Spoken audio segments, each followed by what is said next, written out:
네, 안녕하세요. 재테크 관련 정보를 요점 정리해주는 머니노트입니다. 요즘같이 시장이 어려울 때 상대적으로 안전한 S&P 500 ETF에 많이들 투자하시는데요. 요즘은 미국에 상장된 SPY 외에도 국내 S&P 500을 추종한 다양한 ETF들이 있어 골라서 투자하기가 너무 수월합니다. 하지만 국내에 상장된 S&P 500 ETF 관련해서 가장 많이 고민하시는 것이 바로 다양한 ETF 중 어떤 ETF에 투자해야 될까라는 것입니다. 이미 S&P 500이 얼마나 좋은지는 많은 분들이 알고 계실 텐데요. 막상 투자를 시작하려니 종류가 너무 많이 보일 겁니다. 그래서 처음 투자를 시작하시는 분은 여기서부터 많이들 어려워하십니다. 그리고 이미 투자를 하고 계신 분들이라도 지금 내가 고른 S&P 500이 가장 좋은 것인지 확신이 안 드실 수도 있습니다. 그래서 오늘은 제가 국내에 상장된 S&P 500 ETF 중 어떤 것을 선택하는 게 자신에게 유리한지 확인하는 법을 알려드리겠습니다. S&P 500이 워낙 시장을 대표하는 지수이다 보니 요즘 국내 자산 운용사마다 S&P 500을 추종하는 ETF를 기본적으로 내놓고 있습니다. 미래에셋에서 운영하는 타이거, 한국투자신탁에서 운영하는 킨덱스, 삼성자산운용에서 운영하는 코덱스, KB자산운용에서 운영하는 KB스타 등이 있습니다. 운용사마다 다르지만 모두 S&P 500의 포트폴리오를 추종한다는 점에서 내용은 같습니다. 그래서 어떤 운용사의 상품을 투자하든 큰 차이는 없지만 그래도 각각의 상품의 디테일한 부분에서 차이가 있기 때문에 기왕이면 이런 디테일도 따져보면 더 좋겠습니다. 요즘 유튜브에서도 운용사별 ETF를 비교하는 영상이 굉장히 많습니다. 그런데 이런 영상 대부분이 ETF를 비교한다면서 수수료가 얼마고, 시가총액이 얼마고, 배당금이 얼마고 이런 기본적인 정보들 위주로만 다루더라고요. 반면 진짜 투자자 입장에서 제대로 설명해주는 영상이 많이 없어 이 영상을 준비해봤습니다. 오늘 영상은 표면적으로 알 수 있는 뻔한 내용이 아니니 끝까지 봐주시면 감사하겠습니다. 어차피 큰 틀에서는 모두 비슷한 상품입니다. 국내 운용사마다 본인들이 만든 상품들을 가지고 서로 경쟁해야 하기 때문에 큰 틀에서는 비슷하게 맞춰 나갈 겁니다. 단지 ETF 운용사도 수익을 내야 하다 보니 눈에 잘 안 보이는 디테일한 부분에서 조금씩 차별점을 두고 운영하고 있습니다.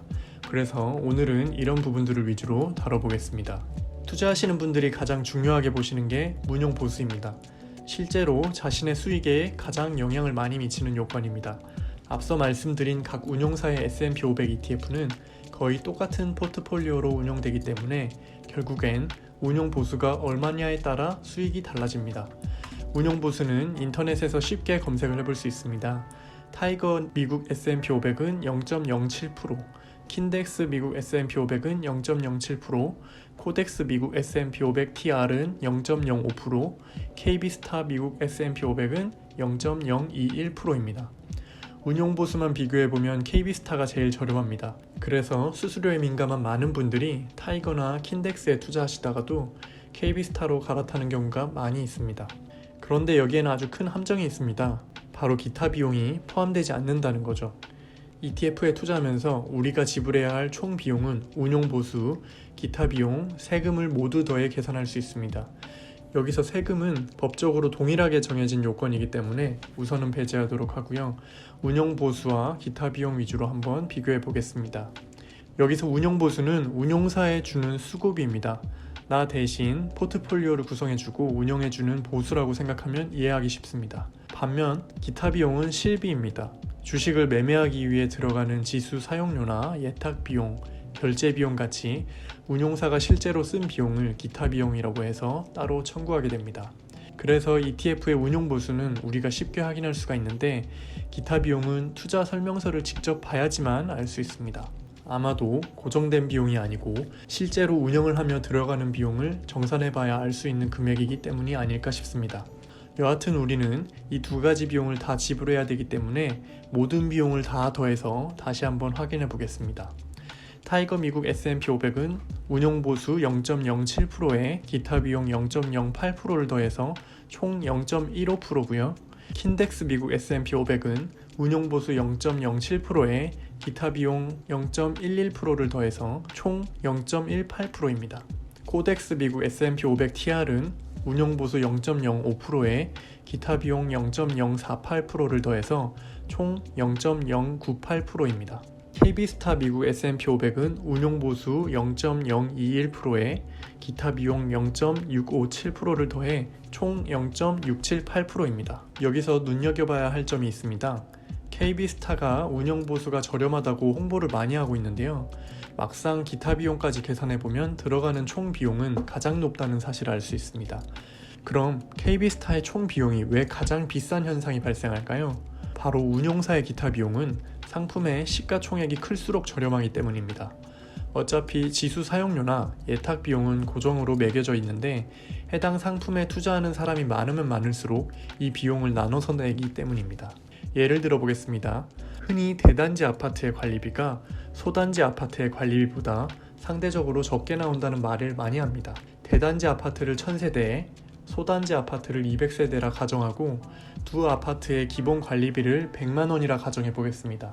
대단지 아파트의 경우 기본 관리비 100만원을 1000세대가 나눠내면 각 세대당 1000원씩만 내면 되지만 소단지 아파트의 경우 기본 관리비 100만원을 200세대가 나눠내면 세대당 5000원씩 내야 하는 현상이 발생합니다. 다시 본론으로 돌아와 ETF 투자 시 발생하는 기타 비용은 상품의 시가총액에 영향을 많이 받습니다. 일반적으로 시가총액이 큰 ETF일수록 기타 비용이 저렴해진다는 것을 알 수 있습니다. 하지만 그것 때문이라고 하기엔 KB스타와 나머지 3개 운용사의 비용 차이가 너무 많이 난다는 것을 알 수 있습니다. KB스타의 비용이 더 비싼 또 하나의 이유는 바로 포트폴리오에서 찾을 수 있습니다. KB스타 포트폴리오의 6.62%가 이미니 퓨처로 짜져 있다는 것을 알 수 있습니다. 이건 S&P 500에 포함되는 일반적인 종목이 아니고 S&P 500을 추종하는 선물 ETF입니다. 결국 나는 ETF 한 개만 샀는데 그 안에 선물 ETF가 또 들어있는 것입니다. 이런 걸 바로 재간접형 상품이라고 하는데요. 이런 내부에 포함된 ETF에도 따로 운용보수와 수수료를 줘야 하기 때문에 결과적으로 총 비용이 더 발생한다고 볼 수 있습니다. 포트폴리오 구성으로 보면 이미니 퓨처가 전체의 2위에 해당합니다. 1위인 원화예금보다 약간 적은 수준입니다. KB스타가 신생 ETF라 운영 경험이 없고 500개 종목에 모두 투자하고 관리하기 힘들어 리스크를 해지하는 차원에서 재간접형 ETF를 넣은 것이 아닐지 생각해보게 됩니다. 여하튼 투자자 입장에선 기타 비용이 높다면 투자하기에 꺼려지는 것이 사실입니다. 표면적으로 나와 있는 최저 수수료만 믿고 KB스타로 갈아타신 분들에겐 절망적인 소식일 것 같습니다. 그럼 이번엔 코덱스 미국 S&P 500 TR을 보겠습니다. 이 상품도 운영 보수는 0.05%로 저렴한 편인데 기타 비용도 0.048%로 가장 저렴해 보입니다. 하지만 이 ETF의 매력은 여기서 그치지 않는데요. 비용 외의 요소인 TR이라는 특징까지 고려한다면 더욱 매력적으로 느껴지실 겁니다. TR이란 토탈 리턴의 약자입니다. TR 방식은 배당이 나왔을 때 투자자에게 지급하지 않고 바로 재투자를 해서 수익률을 높이는 전략입니다. 이 방식의 장점은 배당금도 바로 재투자가 되어 복리 효과를 가져갈 수 있다는 것입니다. 그리고 좀 전에 제가 ETF에서 지불해야 할 비용 중에 세금이 있다고 했는데요. 일반적으로 배당은 받을 때 15.4%의 세금을 내게 됩니다. 근데 배당을 안 받게 된다면 세금 없이 곧바로 재투자가 되기 때문에 투자금을 늘리는 분들에게는 더 이익이라 볼 수 있습니다. 간혹 보면 TR 방식이 아니더라도 배당금을 받아서 그걸로 내가 바로 ETF에 재투자하면 되는 것 아니야? 라고 반론하시는 분이 계시는데요. 그렇게 되면 배당금을 받을 때 15.4%의 세금을 내고 난 후 나머지 84.6%만 재투자를 하는 것입니다. 그럴 바에는 애초부터 TR 방식 ETF에 투자를 해서 배당금 100%를 재투자하는 게 투자금을 늘리는 데 유리하다고 볼 수 있습니다. 최근 1년간 타이거 미국 S&P 500이 주당 145원의 배당을 줬고요. 현재 가격이 12,865원이니까 연간 배당률은 약 1.13% 정도가 됩니다. 여기서 배당금 중 15.4%의 세금을 내면 한 주당 22.33원이 세금으로 나가는 거라 볼 수 있습니다. 그럼 결국 우리가 운영회사에 내는 비용은 현재 주가의 0.15%인 19.3원과 배당금에 대한 세금 22.33원을 더해서 총 41.63원이라 볼 수 있습니다. 근데 코덱스 TR은 배당금에 대한 세금이 안 나가기 때문에 운용사의 총 보수 비용 11.17원만 내면 됩니다. 자, 그럼 정리해 보겠습니다. 많은 투자자분들께서 비교하시는 ETF의 총 보수가 0.15%니 0.18%니 0.678%니 이런 것들보다 TR 방식으로 세금 한 번 안 내는 것이 더 큰 이득이라고 볼 수 있는 겁니다. 얼핏 볼 때는 비슷해 보이던 비용이 실제로 계산해보면 이렇게 차이가 많이 난다는 것을 볼 수 있습니다. 특히 이런 차이는 복리로 작용하기 때문에 장기 투자를 하시는 분들에게는 더 크게 와닿게 됩니다. 물론 ETF의 기타 비용은 운용사의 상황이나 운용 상황에 따라 변동될 수 있습니다. 지금 보수 비용이 낮은 ETF가 몇 년 뒤에도 가장 보수 비용이 낮을 거라 장담할 수는 없을 것입니다. 하지만 이렇기 때문에 장기 투자를 하시는 분들이라면 ETF 보수 비용의 작은 차이보다 TR 방식을 통해 배당에 대한 세금을 세이브하는 것에 초점을 맞추는 것이 더 중요하다고 볼 수 있습니다. 자, 이제 어떤 운용사의 ETF를 골라야 할지 결론을 말씀드려 보겠습니다. 자신이 배당금을 재투자할 생각이 없고 배당금을 받는 것이 더 동기부여가 된다고 하시는 분, 또는 지금 당장 분기마다 배당금을 받아서 생활비나 다른 곳에 사용할 예정이신 분들이라면 TR 방식이 아닌 일반 ETF 중 수수료가 가장 저렴한 타이거를 선택하시는 것이 유리합니다. 반대로 지금은 당장 배당금이 필요 없고 복리를 통해 장기적으로 자산 증식이 중요하신 분들이라면 코덱스 TR을 선택하시는 것이 더 유리합니다. 오늘은 국내에 상장된 S&P 500 ETF에 투자를 할 때 어떤 종목을 선택해야 하는지에 대해 알아봤습니다.